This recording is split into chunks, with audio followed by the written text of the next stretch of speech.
Hello అండి. అందరికీ praise the lord. ఎలా ఉన్నారు? హ్యాపీ అండ్ హెల్తీగా ఉన్నారా? సో, ఎటువంటి విషయాల్లో కూడా మనం ఎదుర్కొంటున్నటువంటి పోరాటాలలో ఏ సంగతులలో అయినా కూడానండి నిరుత్సాహాన్ని తెచ్చిపెట్టుకోవద్దు. ఓకేనా? కృంగిపోవద్దు. ఆలస్యం ఏదో అయిపోతుందననేసేసి గాబరా పడిపోవద్దండి. ఓకేనా? ఎందుకంటే అపవాది యొక్క లక్షణమే మనల్ని కంగారు పెట్టేసి, గాబరా చేసేసి ఇంతే ఇంకా మారదు అని అనేటట్టుగా మన నోటితో మనము అనేలాగా మన చుట్టుపక్కల వాతావరణాన్ని మనకి క్రియేట్ చేసి చూపిస్తుంది. ఓకేనండి. కానీ నిజమైన దేవుడు మనకు ఇంకొక మంచి వాతావరణాన్ని కూడా ఆల్రెడీ క్రియేట్ చేసిన వాతావరణాన్ని మనకు ఎప్పటికప్పుడు గుర్తు చేస్తూ ఉంటారు. నాతో ఆనుకొని ఉంటే, నా మీద నమ్మకం కొంచెం గనక పెట్టి ఉంటే, నేను ఇలా మిమ్మల్ని ఈ సమస్య నుంచి బయటకు తీసుకువస్తాను, ఇలా అరణ్యంలోంచి మిమ్మల్ని మేఘస్తంభాలలాగా క్రియేట్ చేసి అగ్ని స్తంభాలుగా చేసి మిమ్మల్ని బయటకు రప్పిస్తాను, అది కూడా క్షేమంగా సురక్షితంగా ఆహారం ఇచ్చి పోషిస్తూ కదండి. సో అలాగనే ఇంకా ఎటువంటి సమస్య ఎంత చిక్కుబడిపోయామో, ఊబిలో కూరుకుపోయాము అని అంటుంటాం కదా, ఆ ఊబి నుంచి కూడా ఏ దారి లేదు అని అనేటటువంటి ఆ సమస్య నుంచి కూడా మార్గాన్ని క్రియేట్ చేయగలరు. ఎలా అంటే ఎర్ర సముద్రాన్ని 2 పాయలుగా చేసినట్టు కదండి. ఇవన్నీ కూడా కార్యాలు ఆల్రెడీ దేవుడు చేసేశారు.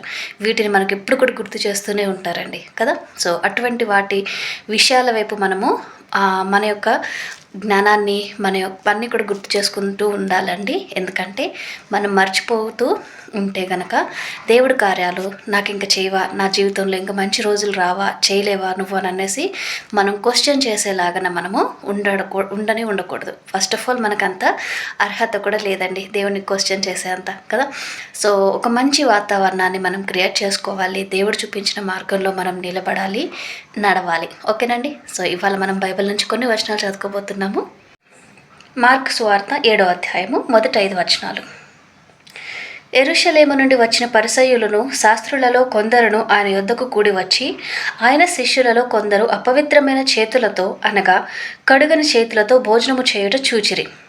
పరిసయ్యులను యూదయులందరూ పెద్దల పారంపర్యాచారమును బట్టి చేతులు కడుగుకొంటేనే గాని భోజనము చేయరు, మరియు వారు సంత నుండి వచ్చినప్పుడు నీళ్లు చల్లుకొంటేనే గాని భోజనము చేయరు.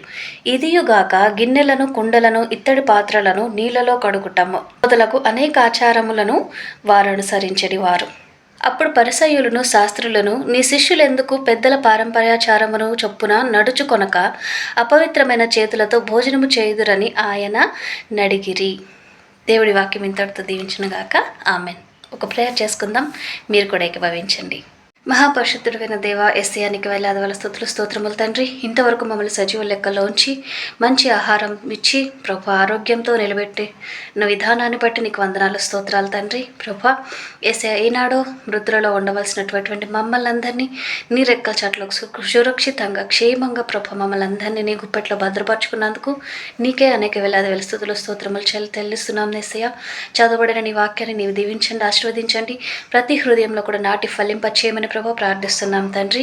నాయనా ప్రభా ఎవరి కుటుంబంలో అయితే చీకటి అంధకార శక్తులు రాజమేలుతూ అస్వస్థతలు, అనారోగ్యాలు ప్రభా, అప్పుల సమస్యలు, బాధలు, నేను అనేకమైనటువంటి సమస్యలతో బయటకు చెప్పుకోలేక, మనసులో దాచుకోలేక ప్రభా ఉక్కిరిబిక్కిరి అయిపోతున్న ప్రతి ఒక్కరిని పట్ల గురించి మేము ప్రార్థిస్తున్నాము తండ్రి.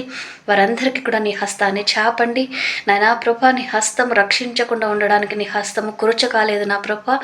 ప్రతి వాగ్దానాన్ని ప్రభా, నీవు మాకు ఇచ్చినటువంటి ప్రతి వాగ్దానాన్ని మేము స్వతంత్రించుకొని ప్రభా ఒక సంతోషమైన వాతావరణంలో, ఒక సంతోషకరమైన కుటుంబంతో కలిసి యేసయ్యా ప్రభా మాలో ఉన్న ప్రతి అనారోగ్యాల్ని మేము దాన్ని సరి చేసుకుంటూ వాటి నుంచి మేము విడుదలను పొందుతూ ప్రభా యేసయ్య ఇంట్లో నాన్న సమాధానాలు, సంతోషంతో కూడినటువంటి ఒక మంచి కుటుంబాలుగా నీవు తయారు చేసి నిలబెట్టమని ప్రభా ప్రార్థిస్తున్నాము తండ్రి.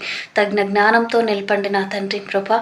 నేను ఎటువంటి సమస్యలకు లోను కాకుండా ప్రభా ప్రతి సమస్యను ఎదుర్కోవడానికి కావాల్సినటువంటి ధైర్యాన్ని, నాయన సహనాన్ని, నీ విశ్వాసాన్ని ప్రభా దయచేయమని, ప్రతి ఒక్కరి మీద నీ యొక్క దీవెనల ఆశీర్వాదాలు కృమ్మరించమని ప్రభా ప్రార్థిస్తున్నాం తండ్రి. అలాగే నా ప్రభా నీ రాకడతో సమీపంగా ఉంటుండగా తండ్రి ప్రభా ఈ లోకంలో ఉన్నటువంటి వాటి కోసం మాత్రం కాకుండా నీ కొరకు నా తండ్రి ఒక్క ఆత్మనైనా కూడా మేము రక్షించగలగడానికి కావాల్సినటువంటి విధంగా మమ్మల్ని సరిచేసి బాగు చేయమని ప్రభా వాడుకోమని ప్రభా ప్రార్థిస్తున్నాము తండ్రి. నాయన ఇచ్చిన సమయాన్ని బట్టి నీకు వందనాలు చెల్లించుకుంటూ ఇచ్చిన ప్రార్థన యేసు నామంలో ప్రార్థించి వేడుకొంచున్నాము తండ్రి. Amen. Praise the Lord and అందరికీ have a great day. God bless you all. Bye by.